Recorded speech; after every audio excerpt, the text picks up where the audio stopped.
The year is 1988, and the decade is starting to close. Change is happening all around, from technology, politics, and entertainment. It was the beginning of a transition, a feeling of leaving behind the carefree for some of us and entering into a more serious world. The films of the time represented this. Movies like Big, where Tom Hanks literally grows up overnight. Who Framed Roger Rabbit shows a guy who's turned his back on the cartoons he loved so much as a child. Beetlejuice would show an afterlife that had a very business-like approach to souls and death. You want somebody out of the house? I want to get somebody out of your house.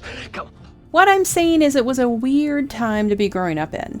Kids had only a couple years before seen their heroes fly up into the air to become explorers, only to witness the unthinkable with the Challenger tragedy, and now NASA was starting the shuttle program again. Crack had become something you'd hear daily about on the news. Towards the end of the year, Pan Am Flight 103 would explode over Scotland. Between all of this, it's no wonder this was the same year that Prozac started its rise in popularity. But in the midst of all of this, filmmakers George Lucas and Ron Howard wanted to show us the power of good over evil with a movie that would combine the elements of numerous classics of the genre for one of the last major fantasy blockbusters of the decade, in a film called Willow.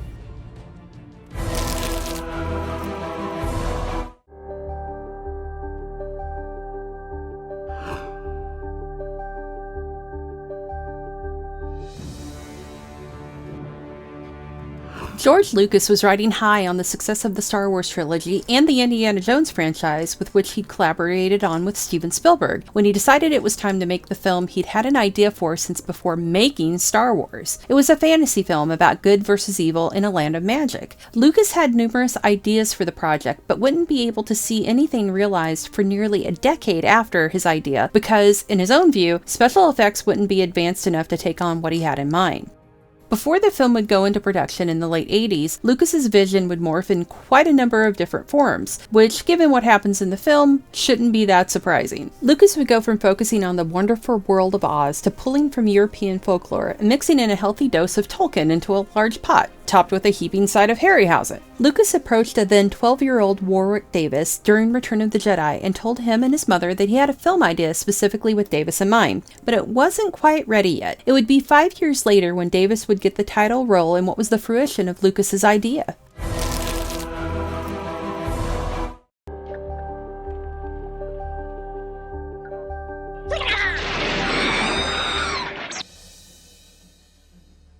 Ron Howard was working on the last touches to his science fiction classic Cocoon when George Lucas approached him to direct Willow. They crossed paths at ILM, and Lucas had a good relationship with Howard after directing him in American Graffiti some years prior. Howard was wanting to direct a fantasy film after having dived into the science fiction genre with his latest project. And yes, that is a pull pun. So it was perfect timing, though Ron Howard would miss directing the sequel to Cocoon due to shooting Willow. The cast of the film was impressive, with Jean Marsh as the evil Bavmorda, Billy Barty as Willow's mentor, the High Aldwin, Joanne Whalley as Sorsha, Bavmorda's torn daughter, and Val Kilmer as Mad Mardigan, the reluctant hero who redeems himself. What are you staring at? Your leg. I'd like to break it. Comedians Rick Overton and Kevin Pollak would play the brownie duo of Rule and Frangine, with historied actress Patricia Hayes as the good sorceress Finn Rizal. Kilmer at this time was riding high off of starring roles in Top Secret, Real Genius, and Top Gun, which had only been released 2 years earlier. He was a massive star and wound up with top billing over Davis, much to the consternation of fans of the film to this day.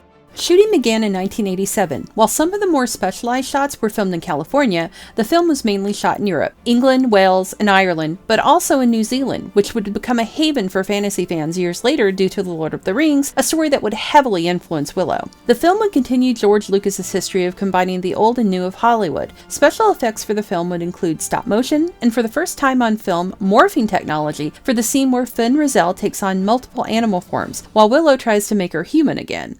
For the vicious death dogs, Rottweilers would be outfitted with costumes that turned them into the monsters that would tear apart anyone who got in their paths. Blue screen technology would be used for scenes featuring Overton and Pollak's characters. While filming in California, the two would go hang out at a bar and would wind up doing improv for other patrons. But they weren't the only ones improvising, as Kilmer would wind up improvising much of his dialogue and actions as Mad Mardigan. One of the babies who portrayed Elora Danan was apparently also an improviser, as the scene where she throws up all over actor Mark Northover as Burglecut wasn't in the script. It just happened to be hilarious and gross, so they kept it in. Take a Take her! The bizarre two-headed creature that attacks both the good and bad guys in equal measure was done using stop-motion animation. The creature was actually named after film critics Gene Siskel and Roger Ebert, the Eborsisk. It wouldn't be the only jab at critics in the film, with General Kale taking his name after Pauline Kael. She caught on to that. Willow would have one of the largest casts of little people in film, with around 260 little person actors in one movie for the Nelwyn Village. Warwick Davis would learn how to ride a horse, sword fight, and do magic for the film. And remember, he was only 17 years old when he made this movie.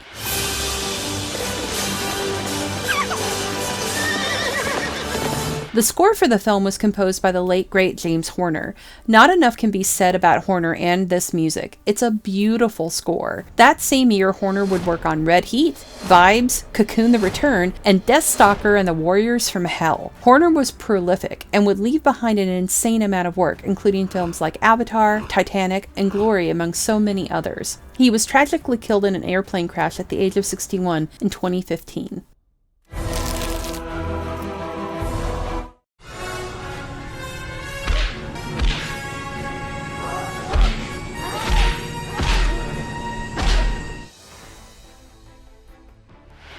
Willow wasn't a massive hit when it was released, but it made over $100 million over its budget back. You are great. Unfortunately, that wasn't enough to win over the studio, at the time, to continue the story. The film's screenplay was even nominated for a Golden Raspberry Award. Critics and audiences' reactions were mixed. I think part of this reaction was due to the fact, and many agree, that the story was so heavily influenced and borrowed from some already well-known fantasy tales, most notably Lord of the Rings. There is something I noticed which is sort of an inception of sorts when it comes to Lord of the Rings, actually. The what I like to call wizard foo scene of Bavmorda versus Fin Raziel seems to be recreated somewhat in Peter Jackson's Lord of the Rings, The Fellowship of the Ring, when Saruman spins Gandalf around using magic during their wizard foo scene.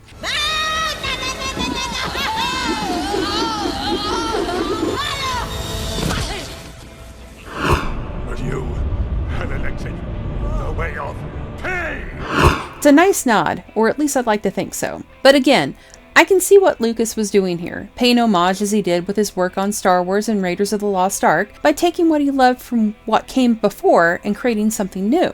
And there are some important differences here with what happens in Willow, and some really great themes within it. Willow throws conventional roles out the window. This starts pretty much at the beginning when we see the kindly woman who saves Elora Danan ripped to pieces by the death dogs. Remember, this is supposed to be a kids movie, when, man, it starts off mean with that scene, and knowing that Bavmorda probably doesn't keep the mothers and daughters who turned out not to be the ones she's been looking for alive, because why bother? These aspects of the film, with Bavmorda's need to kill the young princess so she can remain in power and somewhat youthful, speak to influences from Snow White and Grimm's fairy tales, of course. But you've also got a dose of Moses, with Elora floating down the river in her bed made from twigs, being the savior of the kingdom. But then things start changing up. Willow himself flies in the face of what is normal conventions when it comes to how the male lead acts. He's the caregiver of the infant, knowing when she needs changing, feeding, and keeping her warm and safe. That's not typical, and is usually the role of a female character in these types of stories. Continuing that difference of roles is that of Sorsha and her relationship with Madmartigan. Sorsha starts out this story as a villain and is a skilled warrior throughout, where it's usually, again, the female's role to be the love-struck and pining one here. Thanks to the dust of broken heart that the brownies are carrying around, Madmartigan is the one who shows the far more tender emotions.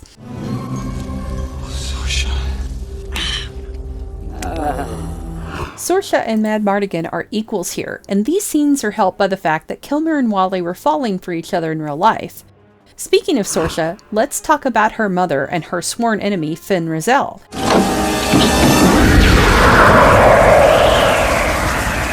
Raziel. Some of the most powerful characters in Willow are women. Bavmorda and Raziel are also older women, and to have them represented like this is pretty interesting. As we've all seen in films like Lord of the Rings and many other fantasy films to come out of this decade, it's usually the sorcerer who's the seat of power or the king. But here Lucas went a different route and showed women as the ones with the most powerful magic, and they aren't afraid to use it. I honestly forgot how terrifying Bavmorda is as a character, as it had been a while since I'd watched this movie. Upon a viewing viewing of it on a high-definition TV thanks to Disney Plus, I noticed some details that really add to her character. The one that stood out for me as the movie progresses, you see she's wrapped in bandages, like a mummy, or more appropriately, like Mum-Ra from Thundercats.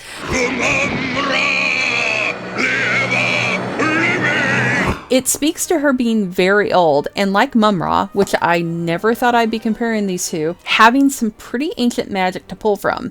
It's a nice touch. Truthfully, I forgot how horrifying Willow could be overall for a film made for kids, but again, this is the same guy who thought this was okay for a movie for families.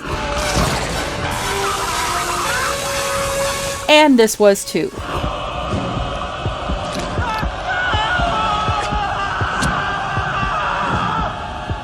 So an entire army of human beings being transformed into pigs slowly and painfully, from what we can gather, shouldn't be that shocking. But by God, it is. Also, I need to take a moment to point out the irony of Val Kilmer being surrounded and himself turning into Animal Man years before his turn in the epic cluster that was the island of Dr. Moreau. Speaking of Kilmer, he said that Madmartigan and Willow is one of the films he gets quoted at him on the street often, with peck, peck, peck being one of the favorites. Don't call me a peck. Oh, I'm sorry. Peck, peck, peck, peck, peck, peck, peck. You be careful. Gotta wonder what that's like to experience. I would have guessed I'm Your Huckleberry would have topped it, but either would be a bit odd to hear screamed on a busy sidewalk. I'm your Huckleberry. While Willow wasn't the massive hit the studio expected, it did of course have some merchandise tie-ins, with an RPG, video game, board game, and figures produced by, of all companies, Tonka. Yeah, the guys that make the trucks. You can bring the magic of Willow home with collectible figures, vehicles, and accessories, each sold separately. Willow, the magic lies within. I actually owned all of them at one time, but they weren't like Lucas's juggernaut of Star Wars toys. These were actually more along the lines of D&D miniatures, though slightly bigger. It was an odd choice for a toy line.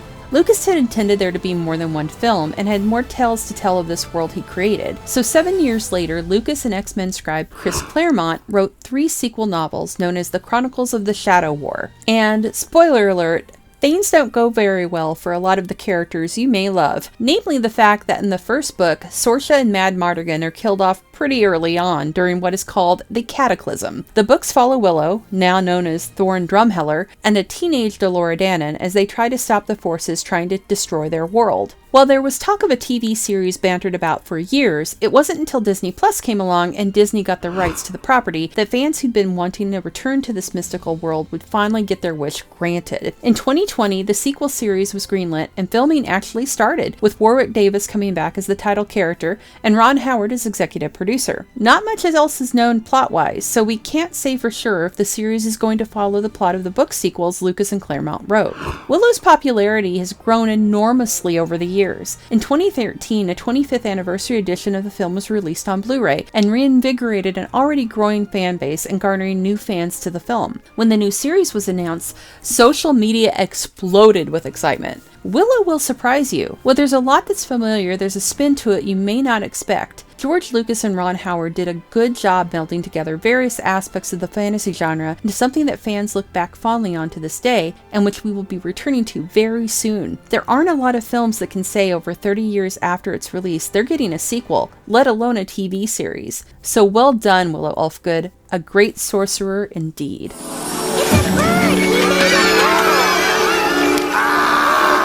Thank you for watching our show. If you like what you see, please subscribe to our JOBLO Videos channel, tell your friends who like this sort of content, and turn on the bell to receive notifications for all of our latest videos. We're an independent company, and we appreciate all of your support.